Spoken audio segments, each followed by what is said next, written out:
Hey folks, it's Patriot Nurse. Join me today. We're going to discuss the CDC's most recent grim prognostication as to what is awaiting us in the fall. The crash of the healthcare infrastructure or just a really, really bad season for infectious disease. So let's get started.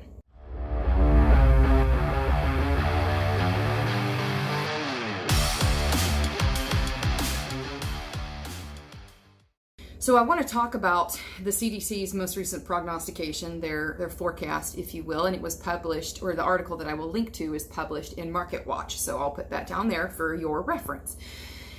The fear factor that has been stoked by fears of the Rona, which I'm using that name for analytics purposes. The fears of the Rona have been definitely exploited and manipulated. It is a real virus. People are truly getting infected, but the fear, I would submit to you, is overwhelmingly unwarranted and is being ramped up because it's an election season. So no, it's not a hoax. It's very real. It is a real virus. However, most people are not dying from this. Like overwhelmingly, they're not dying from this. They're sick from it, but they're not dying from it. So when the CDC is saying that this fall is going to be really bad and really nasty, they're looking at their anticipation of a flu season that's either going to be a normal flu season in severity, in duration, and really in the percentage of the populace that it affects. But they're seeing that because we're already in some places around the country dealing with an incredible load on the healthcare infrastructure secondary to the Rona, they're concerned about it being the straw to break the camel's back, so to speak. And so for that reason, they are then advocating now compliance, very interesting term, compliance with seasonal flu vaccination and really foreshadowing the need for compliance for the Rona vaccine.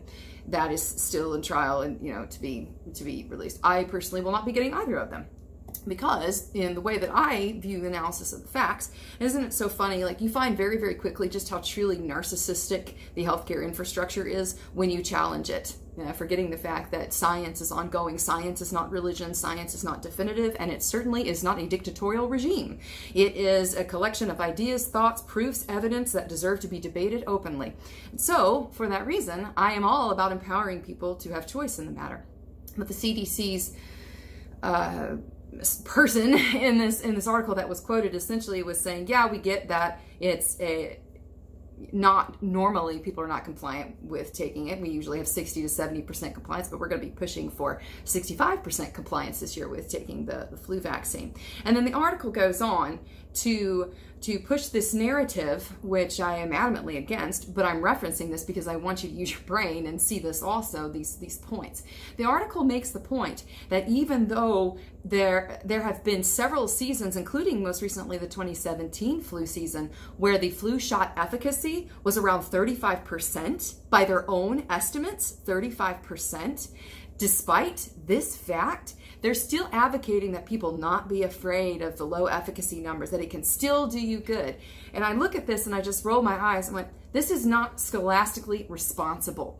Any healthcare intervention by default, will have risks and perceived benefits. So it is in the best interest of your patient to be able to have an honest exploration of the facts in front of them. And so when you hear people saying, oh, it can't do you harm, actually, yes, it can. It most definitely can. And every package insert on every vial of vaccine serum will show you in detail and should give you percentages as to the various side effects, the persistence of those side effects, and also the representation, like how much of the populace experience this. So for instance, if they had a sample size of 10,000 people in a particular vaccine, just pulling this number out, then what number of percentage of people dealt with things such as neurological syndromes, Guillain-Barré syndrome. Having cared for a patient on vent with Guillain-Barré, that is a terrible thing because essentially all your nerves shut down and you're stuck there just looking around, not having your lungs be able to breathe without a ventilator. So these side effects are very real, and it's not honest to tell people that you should take something, you should be compliant with it, and there are no side effects or they're not worth mentioning. Oh, yes, they are. They most definitely are. And if we, as healthcare providers, are going to be responsible, we have a duty and a right to inform our patients so that our patient has informed consent. That is the backbone of appropriate and ethical medical care. So to go forward then, why the CDC is saying these things. What can we look forward to? First, from my own perspective here, I do think that it is going to be a very, very challenging fall, because when people are cloistered in, when you have the absence of the same level of UV rays, because where the sun hits, as the seasons go and wane and wax and wane, essentially the natural germ killing cycle, if you will, of weather tends to be a little bit more stymied. And so as people are inside, they're cloistered, they're in places that aren't necessarily as well ventilated, their nose is runny, they're snotty, they touch something, it is easy for disease to transmit in the winter. That is the long and short of it, particularly respiratory disease, because of those aforementioned points. So I do think that we are going to see an increase in draw on the system. Obviously, we have the election coming up, and with Joe Biden and Kamala Harris on the ticket, one has to ask himself, what is going to be their party platform? Incoherence and bitterness 2020? That would be the rallying point. That's my point. It's going to be incoherence and bitterness 2020. So there's a lot of reason for them to stoke fear. There's a lot of reason for them for people who want to consolidate and grab power and to strike fear in the hearts of the citizenry. It is in every interest that they have to perpetuate fear, drama, dissension among people, and just further baseless hatred. And I'm not about that. So what do we do here? As the fall is coming up, it is a wise thing for us to be able to review our preps to make sure that we have enough food to feed our families, and certainly that we have medical supplies stored up, and that we are engaging in continuing education for ourselves. Like, whatever it is, we need to be looking each day at being a better version of ourselves, at being a better person. This means working on our own stuff, including the heart stuff. This means being honest about our own lack of skills and deficits, not just supplies. So here's the thing, people want a quick fix. And in America, because we have a very consumer culture, it is what it is. We make great things, thank God, or at least we used to before we outsourced everything.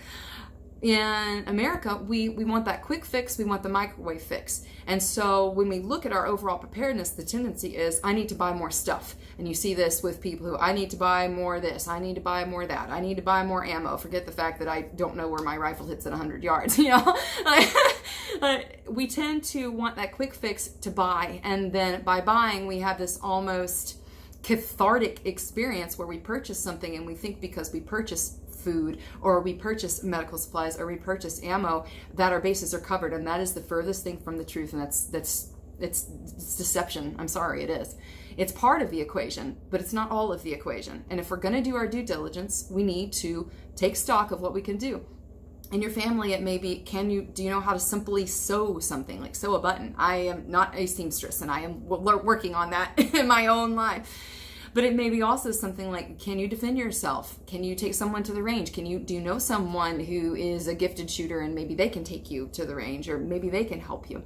So looking at where we can plug those gaps and then taking action accordingly is good. Speaking of which, my online course, The Foundations of Medical Prep, is now available. It's $129 for 4 hours of coursework approximately, and you get a workbook you can download. So if you're interested in learning more and really have a more structured way to look at your own deficits, your own areas for growth, and then adjust fire accordingly to that from a medical standpoint, that is definitely the place to do it. So I'll put a link down there in the description box. It's patriotnurseacademy.com. So patriotnurseacademy.com. That's how you can find it. But I do think that we are going to see an increase in drain on the system. I think that more people are probably going to get sick in the fall months just because that's the nature of things. It is. I think that resources are going to continue to be drained. I think that the division and the fear factor will be exploited exponentially as we get closer to the election. And I think that the wise man, what is it in Proverbs? The wise man foreseeth destruction and hides himself. So when we hide ourselves, in my own opinion, we hide ourselves in the cleft of the rock, to make a biblical reference. If we are doing our due diligence, I understand that not everybody out there's got money. I know that there are people going divorces. I know that there are women who are escaping abusive relationships right now. And there are people who have lost their jobs. There's a lot of heartache right now. There's a lot of need. There's a lot of want.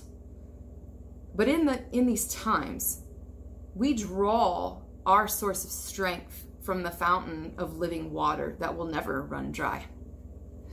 And that's one of the reasons why I've been advocating for fasting and prayer on Thursdays, if for no other reason than to get ourselves in a quiet place, just quiet our minds down and have a day, even if it's not a full day, even if it's half day, whatever way the Lord leads you to fast, just a time where you can release some of your physical cares, right? When you can release that and redirect that energy into listening and praying and quieting your heart. Because in times like this, people are losing their minds.